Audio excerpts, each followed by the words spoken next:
todos nós fomos acordados com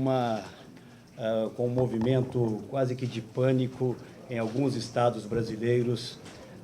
em razão de anúncios ou de boatos que teriam sido difundidos e que fizeram com que milhares de brasileiras e de brasileiros acorressem às agências da Caixa Econômica Federal e agências lotéricas para retirar o Bolsa Família. Ao mesmo tempo, nós assistimos declarações,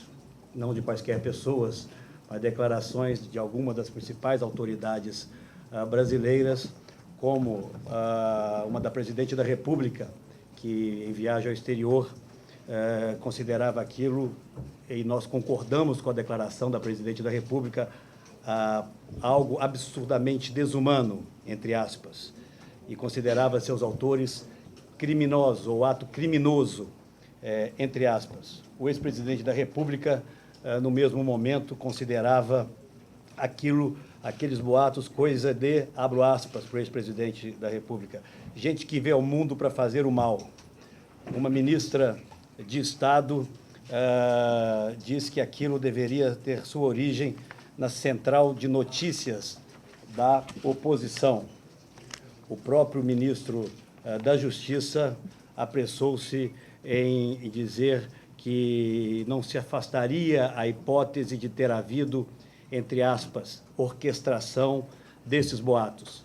E o presidente do partido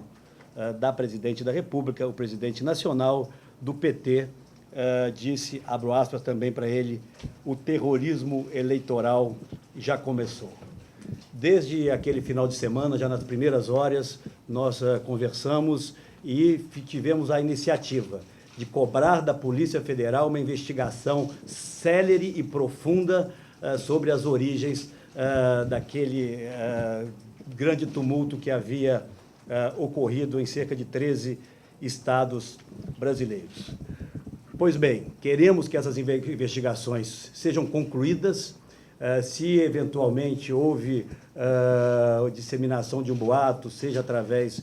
de empresa de telemarketing, como foi aventado em um determinado momento, já não me parece tão aventado hoje, é absolutamente fundamental que se descubra que empresa é essa, quem foram os responsáveis por sua contratação e, mais do que isso, como ela recebeu a relação dos telefones dos beneficiários do Bolsa Família, né? De que forma o cadastro dos beneficiários do Bolsa Família lá chegou. Mas eu quero me ater a uma questão que essa sim me parece já extremamente séria.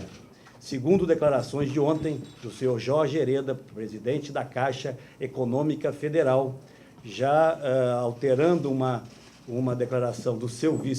vice-presidente, dada no próprio sábado, e dizendo que apenas após o tumulto a Caixa liberara os pagamentos para todos os beneficiários, ele disse ontem que desde a segunda-feira passada ele já tinha essa informação de que os pagamentos haviam sido antecipados. Portanto, os pagamentos haviam começado a ocorrer sem qualquer aviso prévio para todos os beneficiários no dia 17. Omitiu a verdade o presidente da Caixa Econômica Federal durante toda esta semana. E a Caixa Econômica Federal apenas muda a sua versão no momento em que o importante jornal brasileiro confronta a versão anterior com declarações de uma beneficiária. Aí alteram essa declaração, o presidente da Caixa Econômica Federal se desculpa, mas eu quero, nesse instante, na condição de presidente nacional do PSDB, dizer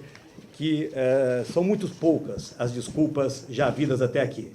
Creio que, nesse instante, a senhora presidente da República deve um pedido de desculpas formal a todos os brasileiros. Mais uma vez, o que nós assistimos nesse episódio da Caixa Econômica Federal, e repito, espero que as investigações da Polícia Federal continuem, mas neste episódio foi mais uma vez uma instituição pública servindo a um governo e não ao Estado brasileiro.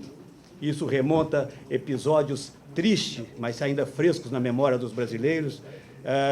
que levaram, há algum tempo atrás, a condenação pelo Supremo Tribunal Federal de um diretor do Banco do Brasil, que não conseguiu compreender onde começa o interesse privado e onde termina o interesse público. Isso nos remonta à forma extremamente aparelhada que talvez a mais emblemática das empresas brasileiras, a Petrobras, vem sendo administrada, levando a ações como a aquisição da refinaria de Pasadena nos Estados Unidos, sem que ninguém esclareça de forma cabal